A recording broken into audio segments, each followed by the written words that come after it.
Bonjour à tous et me revoici pour vous parler des énergies de la semaine du 30 novembre au 6 décembre. Que nous réserve donc cette semaine marquée pour nous par une sortie progressive de déconfinement?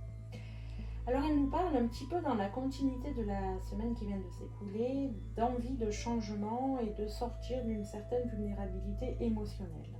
En effet, en ce début de semaine, on peut se sentir encore à l'image de la métrine et de l'œil de tigre à l'envers, agité, désaxé, perturbé, lassé aussi, dans une certaine lassitude encore pour d'autres.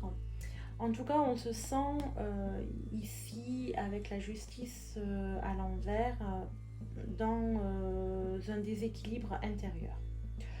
Pour autant, les énergies qui suivent ici nous incitent à nous laisser happer par l'inconnu.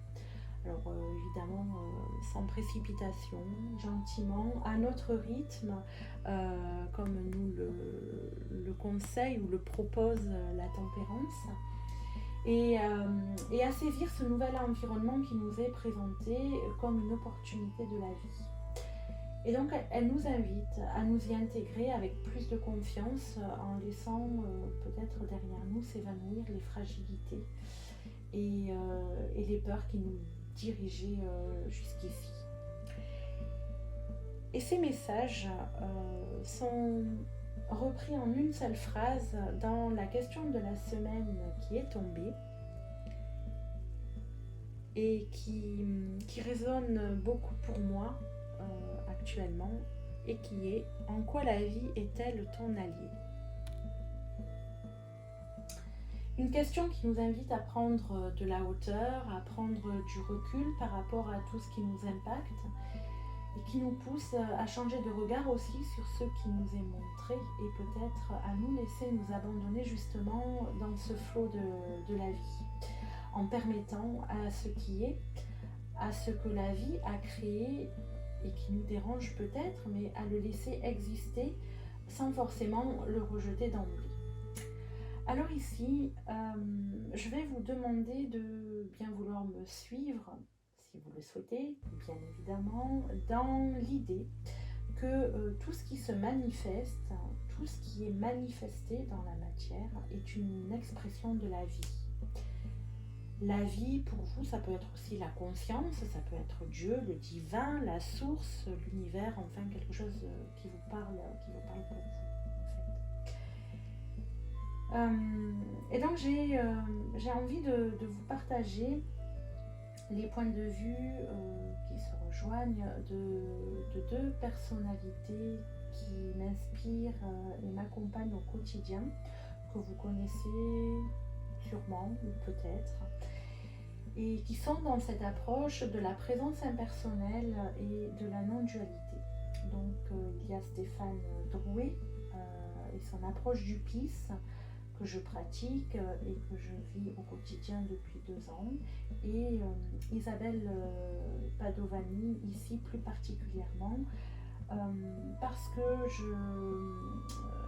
je vais reprendre en quelques mots une partie d'un podcast qu'elle a publié il y a quelques semaines et où finalement elle répond à cette question qui en quoi la vie est-elle ton allié,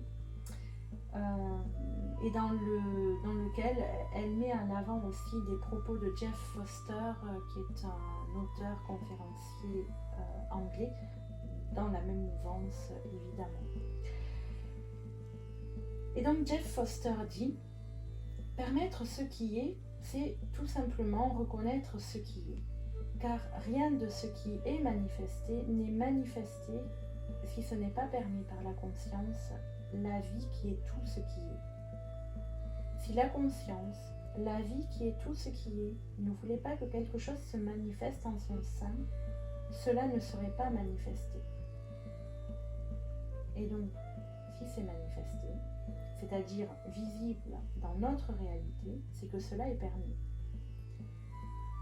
Donc, Isabelle Padovani ajoute que lorsque l'on rejette cette réalité, finalement, bien, on dit non à la vie qui est en train de se réaliser sous cette forme.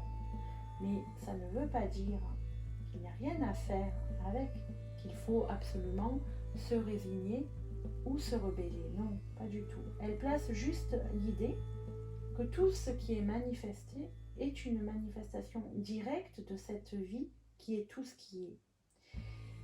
Et que si nous voulons avoir une action sur tout ce qui se manifeste, pour cela, il est nécessaire de se mettre dans la même vibration de ce que nous souhaitons transformer. Et donc, dans un premier temps, c'est finalement dire oui à ce qui est et de s'y abandonner complètement au départ. Car en fait, notre vrai pouvoir, il est finalement dans la transformation de notre perception de ce qui nous dérange. De telle manière que ce qui nous dérange ne soit plus un obstacle ou un problème pour nous. Mais pour cela, il est essentiel que nous devenons pour un instant la vibration de ce qui nous dérange et en l'accueillant ensuite, en l'incluant dans notre propre vibration. Et là, à partir de ce moment-là, il y a une fusion qui se fait entre les deux vibrations. Et c'est là, dans cet espace-là, que nous pouvons alors transformer l'endroit où nous allons mettre notre attention, que nous allons pouvoir transformer du coup notre regard sur le problème. Car en fait, le problème, ce qui nous dérange, l'obstacle, il existe toujours, il n'a pas disparu lui. Ce qui a changé, c'est notre regard, notre façon de le voir, c'est notre perception.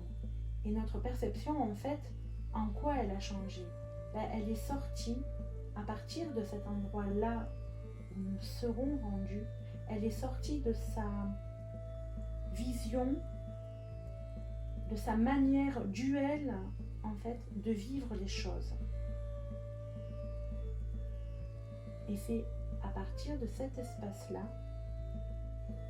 que va pouvoir émerger la nouvelle façon de vivre ce qui était un problème jusque-là. Voilà, je vous laisse à cette réflexion pour la semaine et je vous dis donc à la semaine prochaine pour le tirage suivant.